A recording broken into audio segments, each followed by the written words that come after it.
बिस्मिल्लाहिर्रहमानिर्रहीम अस्सलाम वालेकुम। फाइनली वो स्टेज आ चुका है कि जहां पर हम एक बहुत बड़ी लड़ाई देखने वाले हैं। बरतानिया और अमेरिका ने मिडिल ईस्ट में अपनी एम्बेसीज को आगाह कर दिया है कि वो यमन पर बहुत बड़ा स्ट्राइक करने जा रहे हैं और इस स्ट्राइक के नतीजे में बहुत बड़ी जंग छिड़ने वाली है। और उन्होंने साथ ये भी कहा कि अगर इस स्ट्राइक के नतीजे में जंग छिड़ती है तो ये भी सूरत हाल पैदा हो सकती है कि वो अपने शहरियों को मिडिल ईस्ट से निकलने का ऑर्डर जारी कर सकते हैं। लिहाजा तमाम तैयारियां मुकम्मल है। ये ज़रा मनाजिर देखिए, ये बरतानिया ने जारी किए हैं और बरतानिया ने बताया है कि ये हम पर हमला किया था, यानी ये वो हमला था जो असल में अमेरिका पर किया था, यमन की यानी हूसियों की जानिब से हमला किया था और इसको अमेरिका का डिफेंस सिस्टम रोक नहीं पाया। और बरतानिया ने ये तस्वीर जारी करके कहा कि देखिए हमने तबाह किया, उनके ड्रोन जो बिल्कुल हमारे करीब आकर लगे और इस सारे मामले पर उन्होंने कहा कि हमने आखिरी मौके के ऊपर इनको तबाह किया, ना करते तो सूरत हाल बड़ी अलग होती। और अमेरिका इतना परेशान है, आप अंदाजा कीजिए कि कहाँ 2016 में उस वक्त हूसियों ने 3 मिसाइल मारे अमेरिका पर, अमेरिका के डिस्ट्रॉयर पर, और वो 3 मिसाइल मारे अमेरिका ने, बदले में उसकी 3, अंदाजा कीजिए 3 रेडार साइट्स को उड़ा दिया, तबाह कर दिया। और हौसी उस वक्त इतना डर गए उसके बाद, यानी कि उन्होंने बाद में, उनके पास कोई इतनी टेक्नोलॉजी नहीं थी, मिसाइल नहीं था, तो उन्होंने हमला नहीं किया। लेकिन अब आप देखिए कि उसके बाद क्या हुआ कि फिर उसके बाद यमन को इतनी ज्यादा सपोर्ट, यानी हूसियों को ईरान ने सपोर्ट दी, टेक्नोलॉजी दी, एडवांस सिस्टम दिया और इस सारी सूरत हाल के अंदर उन्होंने क्लियरली वाज़िया किया कि अब हम अमेरिका को नहीं छोड़ेंगे। सोचे जरा कि उसके बाद अगर हम फास्ट फॉरवर्ड करते हैं तो 2024 आ गया, 2023 का एंड और 24, आप अंदाजा कीजिए 8 साल के बाद यमन वो ताकत बन चुका है, वो ताकत बन चुका है जो पिछले 2 दहाइयों से लड़ाई करते रहे। अमेरिका और तमाम उनकी ताकतों के खिलाफ इनकी लड़ाई थी और उन्होंने अमेरिका पर और बरतानिया समेत 29 हमले किए, 29 हमले अब तक, और इसराइल के शिप को तबाह, शिप्स को पकड़ लिया, न जाने उन्हें पूरी दुनिया को हिलाकर रख दिया है। और अमेरिका, आप सोचे कि कल वाला जो हमला था उसमें तो अमेरिका का सारा डिफेंस सिस्टम फेल हो गया था, उसे तो डिटेक्ट ही नहीं कर पाए, तो बरतानिया ने आकर मारा। तो आप यहां से अंदाजा कर लें कि इस वक्त क्या सूरत हाल पैदा हो गई है कि अमेरिका इतना ज़्यादा परेशान है, इतना ज़्यादा परेशान है कि उसको ये अंदाज़ा हो चला है कि अब उसके पास, यानी हूसियों के पास इस वक्त एडवांस मिसाइल हैं, एडवांस ड्रोन्स हैं और उनकी जो ग्रिप है समंदरों की हदूद और ये तमाम चीज़ों पर, वो पहले से बहुत ज़्यादा मजबूत हो चुकी है।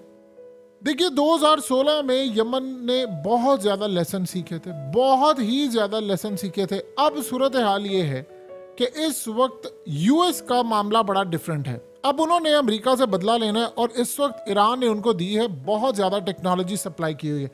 अब ये यहाँ पर जो हमला करने के लिए जा रहे हैं, आप अंदाज़ा नहीं कर सकते कि अभी ईरान ने, जैसे ये बरतानिया और ये बाकी ताकतें हमला करेंगी, आप देखेंगे ईरान उनको वो टेक्नोलॉजी ऑलरेडी दी हुई है, उनको वो हमले का ग्रीन सिग्नल देगा कि जिसके बाद बरतानिया या अमेरिका के जो डिस्ट्रॉयर हैं जो 2016 में तबाह नहीं हो सके थे, वो गालिबन इस दफ़ा तबाह हो जाएंगे।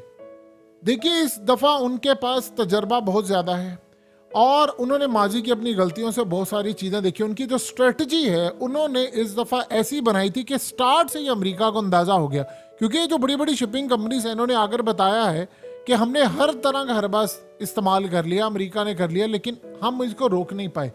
अब करते करते सूरत हाल ये पैदा हो गई है कि बरतानिया ने और अमेरिका ने फैसला कर लिया है कि वो स्ट्राइक करने जा रहे हैं। देखिए सबसे पहले एक बात ज़हन में रखिएगा कि यमन के अंदर मामला ये है कि हूसियों को इस वक्त दुनिया भर के अंदर जो उनकी पॉपुलैरिटी है उसका ग्राफ आसमान पर चला गया। ये हमला यहाँ से करेंगे तो दुनिया भर के अंदर एक चीज़ बड़ी वाज़ेह है, आप देखें कि हमले के बाद चाइना और रशियन को सपोर्ट ऐसे करेगा कि अक़वाम मुत्तहिदा में एक करारदाद आती है हूसियों के खिलाफ, जिसको चाइना और रशिया बैक ही नहीं करते। और दूसरी जानिब आज आप देख लें कि चाइना ने ऐलान क्या किया है, उन्होंने ऐलान कर दिया है कि अगर अमेरिका ने ताइवान के मामले में मुदाखलत बंद नहीं की, उन्होंने कहा ये जो असला और ये तमाम चीज़ें दे रहे हैं, तो फिर अमेरिका का वजूद बरकरार नहीं रखेगा, हम छोड़ेंगे नहीं, हमने ताइवान को शामिल करना है। और अमेरिका को बता रहे हैं आपने ये काम किया तो आप अपना वजूद बरकरार नहीं रख सकते, यानी अमेरिका नक्शे पर कायम नहीं रहेगा। तो अब आप बताइए कि सारी सूरत हाल में उन्होंने करना क्या। उन्होंने ये बात सेंस कर ली है कि अमेरिका यमन के खिलाफ इस जंग में इंटरेस्टेड नहीं है। अमेरिका ये जंग लड़ना नहीं चाहता। तो अब उन्होंने ईरान के थ्रू इतना बैक करना है कि अमेरिका को यहां पर इतना ज्यादा इंगेज कर लें कि वो बुरी तरह यहां पर फंस जाए। एक दफा अमेरिका यहां पर फंस गया तो फिर वहां से निकलने का रास्ता उसके पास कुछ नहीं होगा। तो यही वो मौका है चाइना के लिए और रशिया के लिए कि वो इसको यहां पर फंसा कर रखे, क्योंकि 3 जगह पर तो अमेरिका लड़ाई कर नहीं सकता, यूक्रेन में, यहां पर और उधर। और यही वो वजह है कि आप देखेंगे कि इस जंग के अंदर इस दफा जो टेक्नोलॉजी यमन की जानिब से, जो मिसाइल के एडवांस इक्विपमेंट, और जो सबसे बड़ी बात है कि ईरान ने इनसे लेना है बदला। ईरान को ये पता है कि अगर उसने इजराइल को दबाना है, अमेरिका को उसके लिए दबाना पड़ेगा। तो अमेरिका को दबाने के लिए अगर डायरेक्ट हमला नहीं, उसने क्लियरली कहा भाई ये इंडिपेंडेंट है, उसी मेरा उनसे कोई ताल्लुक नहीं है, ये आप जाने उनका काम जाने। तो अब इस सूरत हाल में पूरी कोशिश करेगा ईरान कि किसी तरह अमेरिका को मैं यहाँ पर एक दफ़ा तबाह कर दूँ, उसको अंदाज़ा हो जाए कि मेरी ताकत क्या है, मेरी टेक्नोलॉजी क्या है, मेरी पावर क्या है। यही काम है, जो चीज़ें एडवांस मिसाइल और ये तमाम चीज़ें ईरान खुद इस्तेमाल करता है वो असल में उसने इस दफ़ा यमन को दी है। दूसरे लफ्ज़ों में समझ लें, इनडायरेक्टली चाइना की टेक्नोलॉजी यमन इस्तेमाल करेगा और चाइना की पूरी कोशिश होगी कि हम यहाँ पर इनको दबोच लें। अब यमन हमला पूरी तरह करने के लिए तैयार है, वो तो ऑलरेडी कहते हैं। इन्होंने काम ये किया है कि जब ये सूरत हाल देखेंगे कि हालात ख़राब हो गए हैं तो ये अपने शहरियों को, अपने लोगों को कहेंगे कि आप मिडिल ईस्ट से निकल जाएं, और उसके बाद निकलने के लिए वो कहेंगे। लेकिन सवाल यहाँ पर अब सबसे बड़ा ये पैदा होगा कि इस जंग के बाद इनके पास क्या पॉलिसी होगी, इसके बाद क्या मामला आगे जाएगा।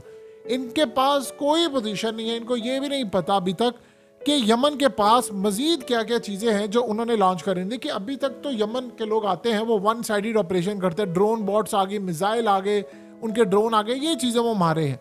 लेकिन जब आप एक दफ़ा मैदान में कूद पड़ेंगे, पिछले 20 साल में तकरीबन यमन हालत जंग में है और किसी न किसी तर्ज पर वो जंग लड़ा है, लेकिन जो उसकी ताकत 2017 के बाद इंप्रूव हुई है उसका आप अंदाज़ा भी नहीं लगा सकते कि 2017 से आप शुरू हो जाए और 2024 अब वो इतनी पावर बन चुके हैं कि उन्होंने जब इसराइल के लिए इकदाम किए हैं तो एक तो उनके अंदर पूरी कौम ने उनको बैक किया है, पूरी कौम ने। और उम्मत मुस्लिमा के अंदर जो सबसे बड़ी बात ये हुई है कि वर्ल्ड वाइड उनको जो रिकग्निशन मिली है, जो सपोर्ट मिली है, वो पूरी उम्मत मुस्लिमा के अंदर 57 इस्लामिक मुल्क उनको देख रहे हैं और लोग कह रहे हैं कि यार कोई तो खड़ा हुआ है अमेरिका के खिलाफ, कोई तो खड़ा हुआ है इसराइल के खिलाफ। तो एक लेवल पर आप देखिए कि सपोर्ट है। जब रशिया ने और चाइना ने ये सेंस कर लिया कि अच्छा अब ये मामला हो गया, देखिए 2016 के अंदर अमेरिका यहाँ पर आया था, वो बड़ी ताकत थी, यमन ताकत नहीं थी, ये अफगानिस्तान में मौजूद थे, ये खित्ते के अंदर दनदनाते फिर रहे थे, इनकी ताकत थी, जंग छिड़ी हुई थी, इनको अड्डे मिले हुए थे, हर तरह की सपोर्ट थी। 2024 में ना तो मिडिल ईस्ट इनको सपोर्ट मिल रही है, ना वो अफगानिस्तान में मौजूद है, मोराल उसका गिर चुका हुआ है, पावर उसकी वो नहीं है, चाइना मजबूत हो चुका है, यूक्रेन की जंग थी नहीं। अब ये करते करते ये सारे जितने फैक्टर्स हैं वो शामिल है। अब इन्होंने जब जंग छेड़नी है तो उन्होंने इन पर हमला करना है, लेकिन यहाँ पर अगर इन्होंने कोई मिलिट्री बेसिस इस्तेमाल किए तो फिर देखने वाली सूरत हाल होगी कि क्या मामला है। लेकिन सबसे बड़ी बात यह है कि अगर कल वाला मामला सबसे ज्यादा खतरनाक है कि अमेरिका की टेक्नोलॉजी अगर इनको डिटेक्ट नहीं कर सकी तो बरतानिया आगे आया है, तो इसका मतलब है कि कहीं ना कहीं अमेरिका के जो डिस्ट्रॉयर हैं या वॉरशिप हैं वो यमन के निशाने पर है। अब आपको ये बात भी समझ आ गई होगी कि अमेरिका क्यों कह रहा था बाकी ताकतों को कि आप आओ, यानी उसके पास। अब देखिए होता क्या है कि समटाइम आप टेक्नोलॉजी का इस्तेमाल करते हैं, आपने जो चीज़ें डिज़ाइन की होती हैं वो अमेरिका को सामने रख कर की होती है। यमन ने बहुत सारी चीज़ें खुद डिज़ाइन की, लेकिन इस तरह की टेक्नोलॉजी और इस तरह का रियल टाइम इंटेलिजेंस ये सारा कुछ वो तो ईरान की जानिब से आ रहा है। मुकाबला अगर आप देखेंगे तो सही मायनों में ईरान वर्सेस यूएस होगा, अमेरिका बमुकाबला ईरान होगा। और यमन तो सिर्फ एक मोहरे के तौर पर काम कर रहा है और यूएसी ये काम करे। देखिए जरूरत फिर भी चाहिए आपको इतनी बड़ी लड़ाई लड़ने के लिए, ये कोई आसान काम नहीं होता। अब यहाँ पर अगर अमेरिका को शिकस्त हो जाती है, जो कि गालिबन वो आप जीत नहीं पाएंगे, अगर अमेरिका को जरा सी भी सेंस होती कि नहीं यार वाकई, देखिए जिन्होंने 2016 के अंदर तबाह किया था इनको, इनके 3 रेडार साइट्स तबाह की थी, वो अब भी कर सकते हैं। लेकिन अब उनको अंदाजा हुआ है कि अब ये वो वाले लोग नहीं रहे, अब इनके पास टेक्नोलॉजी का लेवल वो नहीं रहा। मिसाल के तौर पर आज अमेरिका अफगानिस्तान के अंदर आए अफगान तालिबान से लड़ाई करने के लिए, आप सोचे जो पिछले दफा लड़ाई हुई थी 20 साल की, वो 2 महीने के अंदर अमेरिका हार जाएगा। यानी वो पहली जो लड़ाई थी वो तो मामला ही बिल्कुल डिफरेंट था। तब अमेरिका को साथ दिया और बहुत सारी ताकतों ने, चाइना, पाकिस्तान, रशिया से लेकर तमाम ताकतें साथ थी। लेकिन अब मामला क्या हुआ, अब तो बिल्कुल ही सूरत हाल अलग हो गई है।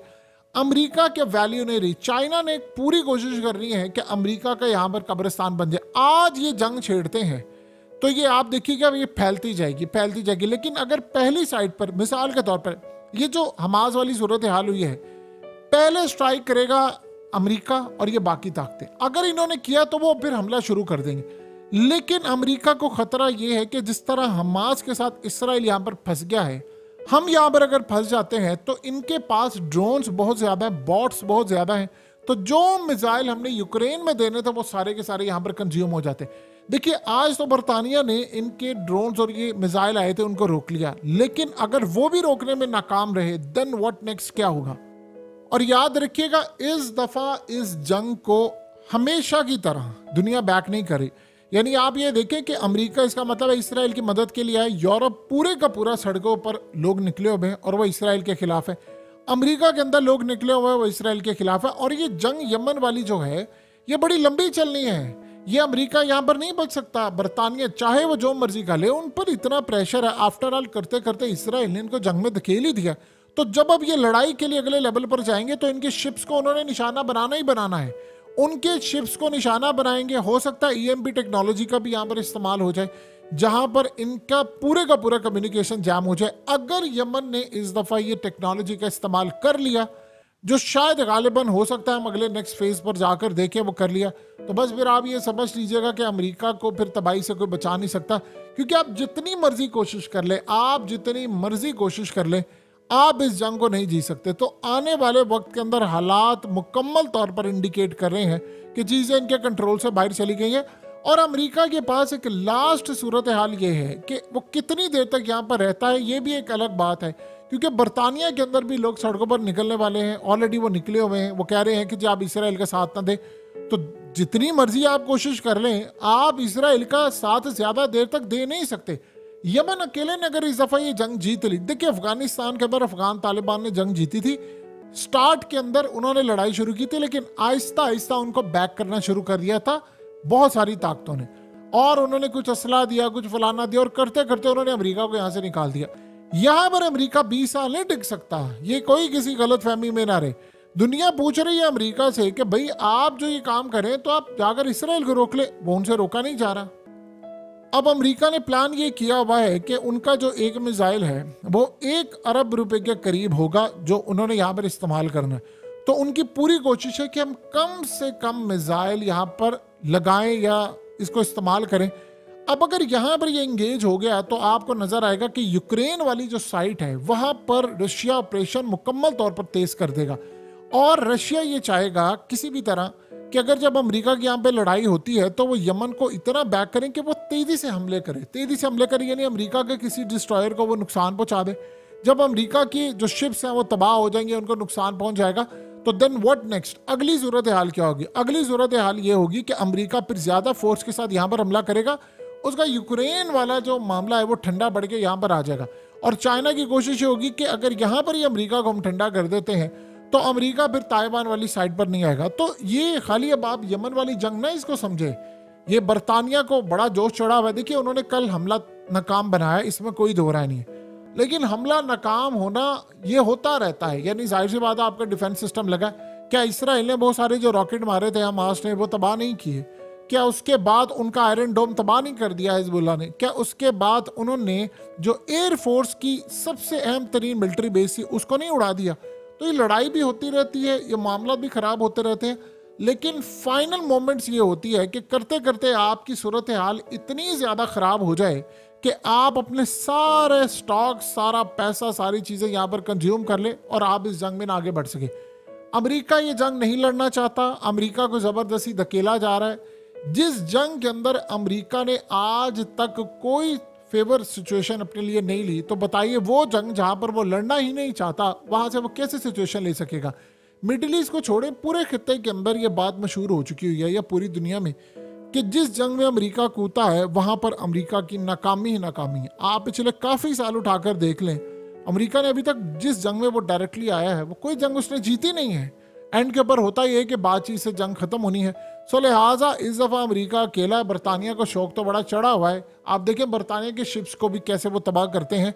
और उन्होंने बरतानिया, पहले तो अभी तक वो इसराइल वाला मामला था, बाद में उन्होंने कहा ना ठीक है बरतानिया और बाकी चीज़ें हम ये भी काम नहीं करने देंगे। तो सूरत हाल का अंदाज़ा आप लगा लेंगे कि कहाँ पर मामला जा रहे हैं।